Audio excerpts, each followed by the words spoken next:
Hier soir, sur CNews, Éric Zemmour a encore une fois tenu des propos choquants, cette fois sur l'homosexualité. Il a parlé de l'homosexualité comme d'un choix. Il a parlé du désir d'enfant comme d'un caprice. Ces propos visent à diviser et n'ont rien à faire, à mon avis, sur une chaîne d'information telle que la vôtre. Si ça n'avait pas été aussi tard, j'aurais probablement annulé ma venue. Pour combattre les mauvaises. Et pardon, je vais profiter de ce moment, puisqu'on parle de bonne cause, pour dire que c'est la dernière fois que je viens dans votre chaîne, puisqu'elle accueille Éric Zemmour, et que pour moi, Éric Zemmour, c'est quelqu'un qui prône la haine. Donc voilà, c'est la dernière fois que je viens sur cette chaîne, tant que lui Le sera... débat d'idées, le débat d'opinion n'a pas lieu dans notre pays. Je suis pour le débat d'opinion, je suis pour la liberté d'expression, je l'ai moi-même utilisé. Alors, comment pouvez-vous dire ça ? Il y a une règle, c'est la loi. Il a été condamné pour appel à la haine. Je crois que son dernier discours peut l'être aisément. La justice le dira. Il n'a pas été diffusé sur notre antenne, ça ne nous a pas échappé. Non, voilà, a été diffusé sur une autre chaîne, mais il y a 40 plaintes. Donc la limite de la liberté, elle se situe là où commence la loi. Mais je disais qu'il y avait beaucoup de violence dans la société. Il fait partie de ceux qui provoquent cette violence. Et je le regrette. Depuis ce lundi, Éric Zemmour a fait ses débuts dans l'émission Face à l'info sur CNews. Une arrivée très décriée.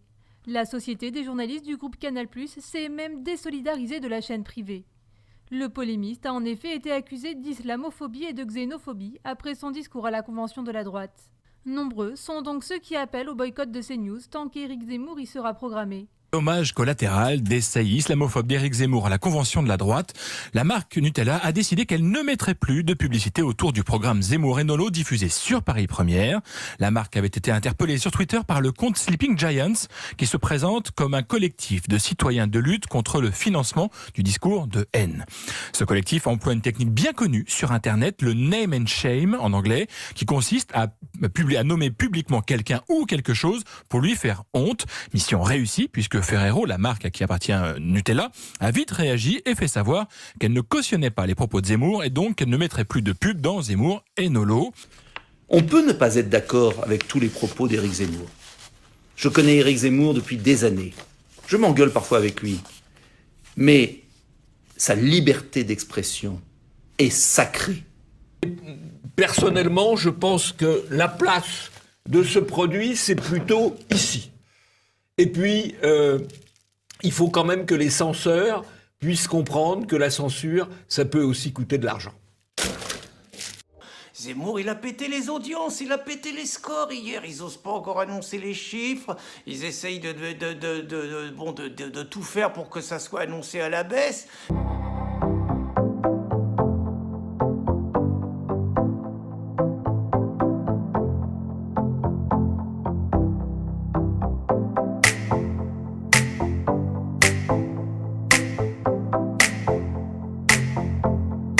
Allez-y, faites-moi la leçon, allez-y. C'est faux. On se croirait dans les années 80, on ne vit plus comme des Français et à la française. C'est de la bien-pensance. Excusez-moi. Mais voyons, 100 millions d'Africains. On les fait venir en France. Ils ne sont pas français.